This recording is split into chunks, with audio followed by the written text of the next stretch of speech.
इल्म बयान के ताल्लुक से हम देखेंगे उर्दू टीटी का। तो इल्म बयान क्या है कि वो इल्म है जिसके तहत किसी मानी को अदा करने के लिए नित नए अंदाज निकाले जाते हैं। मानी को क्या करने, बयान करने।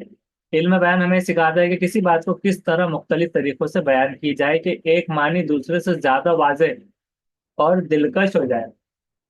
यानी एक ही मानी पर दलालत करने के लिए मुख्तलिफ तरीके किस तरह इस्तेमाल किए जाए। इल्मुल बयान इजहार के इन तरीकों का मुताला करना होता है जिनके जरिए किसी वाक़े, ख्याल या कैफियत की क्या होती है, सही तस्वीर खींच जाए और मुखातिब का जहन मुतकल्लिम के, जो बात कर रहा है उसके माफिल जमीर तक पहुंच जाए कि वो क्या कहना चाह रहा है, उसका जमीर। गोया किसी बात या ख्याल को मुख्तलिफ पैराइयों या उस तरह से बयान करना जिससे उसकी तरसील का मकसद भी पूरा हो जाए और उसमें लुत्फ व तासीर के अलावा जिद्दत व ईजाज भी हो। इल्म बयान को इल्म अदब और इल्म किताबत भी कहा जाता है। इल्म बयान के वो अज्जाए तरकीबी है जो किसी भी सादा बयान को दिलकश और पुर असर बनाते हैं। तो वो इस तरह से है: तशबीहा, इस्तिआरा, मुजाज मुरसिल और कनाए। तो हम देखेंगे इल्म बयान के इन जुजों को, अज्जा को। तो पहला है कि तशबीहा। तशबीहा के माने क्या होते हैं कि बाहम मुशाबिहत। जब किसी मुशाबिहत के बाद एक चीज को दूसरी चीज से तशबीह दी जाए तो उसे क्या कहते हैं कि तशबीहा। जैसे कि सिमिली वगैरह होता है उर्दू में, इंग्लिश में। मिसाल के तौर पे मोती का वस्फ चमक है। अगर किसी के मुतालिक ये कहा जाए कि इसके दांत मोतियों जैसे है, तो जैसे कहना क्या हो जाता है, फिगर ऑफ स्पीच में सिमिली कहलाता है। कि लाइक जिसमें इस्तेमाल हो, लाइक या एस का इस्तेमाल, लाइक मून, लाइक मतलब डायमंड्स ऐसे। तो उसके बाद मोती जैसे, तो इसमें क्या आएगा कि जैसे का इस्तेमाल, तरह या जैसे। तो उससे तशबीह देना, उसके मानी ये हुए कि उसके दांत में मोती का वस्फ चमकने से मुराद है। जिस चीज को तशबीह दी जाए उसे क्या कहते हैं, मुशब्बा। जिससे तशबीह दी जा रही है और जिससे दी जा रही है उसके क्या कहते हैं, हाँ मुशब्बा। हाँ मुशब्बा, जिससे तशबीह दी जा रही है। जैसे कि दांत है मुशब्बा दांत और क्या हो गए, मोती है वो तशबीह। जिस चीज को तशबीह दी जाए दांत, तो दांत हो जाएंगे मुशब्बा। मुशब्बा।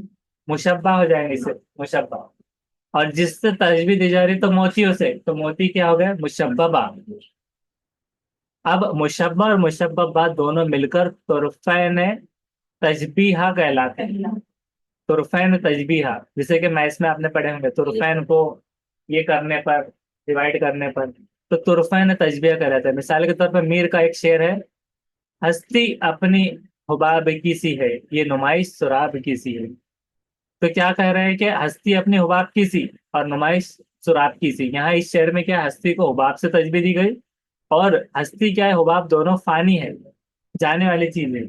हस्ती और हुबाब दोनों के दरमियान एक वस्फी मुशाबियत है, फना पजीरी है।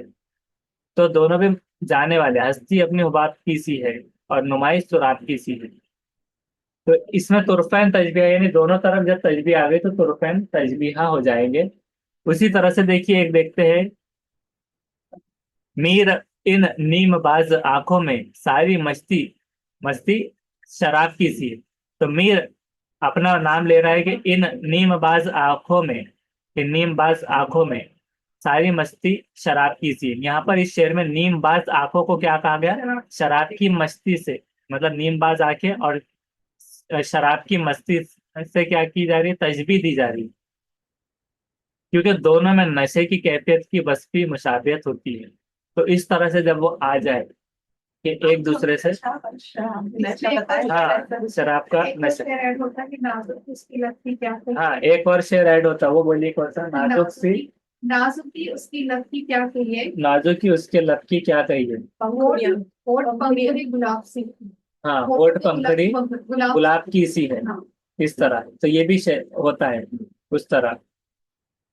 अब उसी तरह से किसी ने ऐसा कहा था, मतलब एक बैठा था शायर, उसने कहा कि शराब पीकर नशा नहीं आता, उसे देखता हो तो नशा आता है। तो पीछे से माँ की आवाज आई कि नशा हराम है और वो हराम जादी। इस तरह से। तो ऐसे चीजें बहुत सारे इसमें आती है। इस तरह से दूसरा है कि मुजाज मुरसिल। तो मुजाज मुरसिल में लफ्ज का अगर इस्तेमाल है, तो इसमें क्या हो जाएगा, मुजाज मुरसिल में लफ्ज का अगर इस्तेमाल उसके असल मानी के अलावा किसी और मानी में भी किया जाता है। मजाज मुरसिल में क्या हो जा रहा है कि असल मानी के अलावा किसी और में भी किया जा रहा है, और उस हकीकी और मजाजी मानी में तशबीह के सिवा कोई और ताल्लुक नहीं होता। जैसे कि मीर का शेर क्या है, गजब आंखें, सितम अबरू, अजब मुंह की सफाई है, खुदा ने अपने हाथों से तेरी सूरत बनाई है। तो दूसरे मिसरे में क्या है, हाथों, हाथों से मुराद क्या हो रहा है, असली और हकीकी मानों में तो इस्तेमाल नहीं हुआ, यानी मुराद से क्या है कि खुदा की कुदरत हुई है, कि खुदा की कुदरत ने तो अपने हाथों से, यानी उसने पहले क्या किया, पेश किया। जैसे कि अभी एक जो शेर लास्ट वाला आपको बोले थे कि शराब हराम है, तो उसमें क्या हो रहा है कि वो चीज है हरामजादी की, उससे तजबीह दी जा रही, ताल्लुक बताया जा रहा है दोनों में, कि मतलब उसका ताल्लुक था नशे से। तो उस हिसाब से यहाँ पर क्या है कि हाथों से क्या हो रहा है कि ये हो रहा है कि खूबसूरती, और ये कुदरत, तो दोनों का मतलब क्या है कि कुदरत की खूबसूरती, इस तरह से। तो दोनों क्या हो रहा है, ये क्या हो रहा है कि कोई दूसरा मकसद नहीं होता उसका, दूसरा ताल्लुक नहीं होता, दोनों के मजाजी मायने होते हैं, इस तरह। तो इससे मुराद हो गया खुदा की कुदरत, और जिस लफ्ज को उसके असल मानी के बजाय मजाजी या दूसरे मानी में अगर इस्तेमाल किया जाए, तो उसे क्या कहते हैं, मजाज मुरसिल कहते हैं, इस तरह। मिसाल के तौर पे खाली का एक शेर देखते हैं कि हुनर का जहां गर्म बाजार है अब, जहां अक्ल दानिश का व्यापार है अब। यहाँ पर गर्म बाजार से मुराद क्या हो गई, तरक्की के, डेवलपमेंट की बात की गई। डेवलपमेंट जब भी सुनते हैं तो चाइल्ड डेवलपमेंट याद आता है, डेवलपमेंट। तो डेवलपमेंट यहाँ पर क्या हो गया, हुनर का जहाँ गर्म बाजार है, कि तरक्की हो रही है, हुनर का बाजार गर्म है। अक्ल दानिश का व्यापार है, कि अक्ल दानिश बिक रही है, यानी कि जो पेड करके किसी को रखा जा रहा है पेमेंट देकर, तो क्या हो रहा है कि वो अक्ल दानिश का व्यापार हो रहा है, कि अक्ल बेचकर वो कमा कर दे रहा है। उसी तरह से अब जो एआई आया है, तो आर्टिफिशियल इंटेलिजेंस ने और चैट जीपीटी बहुत सारे रोजगार छीन लेगा, क्योंकि वो अक्लमंद हो गया है एआई। टेक्नोलॉजी अगर स्मार्ट हो गई तो वो रोजगार छीनने का मुराद हो सकता है, तो व्यापार है यार, इस तरह से ये बात होगी। किनाया के बारे में देखते हैं कि किनाया का मतलब क्या होता है, मुख्फी इशारे की या पोशीदा बात, यानी कि साइलेंट वे में आपने कोई इशारा करना, मुख्फी इशारा मतलब छुपा हुआ इशारा या पोशीदा बात कोई। किनाए के तौर पर बढ़ते जाने वाले अल्फाज अपने मुरवज्जा लग़वी माने से क्या होते हैं, अलहदा मफहूम में इस्तेमाल होते हैं।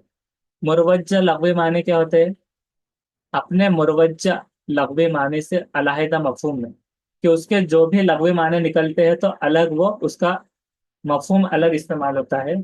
और जब किसी शख्स या चीज से मुतालिक कोई खास सिफत या बात बयान की जाए, और उससे मुराद मौसूफ हो, अगर मौसूफ यानी जिसकी तारीफ की जाए, कि मौसूफ फला थे, मौसूफ में ऐसे थे, जिसके ताल्लुक से हम कहा जाता है वो मौसूफ होता है, उसे क्या कहते हैं, किनाया करीब वाजे हो जाता है, सिफत या बात अगर उसके ताल्लुक से अगर कोई कही जाए तो। जैसे कि सफेद रेश कहने से क्या हो जाता है, कि बूढ़े आदमी की तरफ इशारा हो जाता है, एक सफेद रेश पर्सन जा रहा था, तो मतलब बूढ़ा आदमी जा रहा है। हाँ, सिफत मौसूफ है बूढ़ा। चिराग सहरी, ऐसा कि जो मुअम्मिर आदमी के लिए किया जा रहा है, जो करीबुल मर्ग है, मौत से करीब, चिराग। चिराग सहरी, कि कभी भी वो बुझ सकता है, चिराग, इस तरह से। किनाए की वो किस्म जिसमें तंज का पहलू निहा होता है, कभी कभार एक ऐसी किस्म भी होती है जिसमें तंज होता है पहलू, उसे क्या कहते हैं, तारीज। तारीज, अब उसको तारीज से आप याद रख सकते हैं तंज के तौर पर। इसमें मौसूफ, हाँ तारीज, कि इसमें मौसूफ के लिए जो कलमात का इस्तेमाल किया जाता है उसमें बज़ाहिर तारीफ और तौसीफ का अंदाजा भी होता है, लेकिन मुराद उसके बरक्स से ली जाती है। जैसे कि किसी को बड़ा आलिम व फाजिल कहा जाएगा, बड़े आलिम व फाजिल बनते हो, लेकिन उसका मतलब हो जाता है कि जाहिल।